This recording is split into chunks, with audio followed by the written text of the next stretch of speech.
Pilih yang kedua, tempat yang sama, orang yang berbeza. Let's go.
Tu macam mana keadaan sini?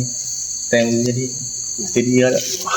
Boleh lah. Boleh tahan lah. Boleh tahan tempat ni. Dengan teram lah. Ini 3 tempat yang paling teram ni. Ya. Sebab apa kami main tu dia hardcore lagi pada ni tau.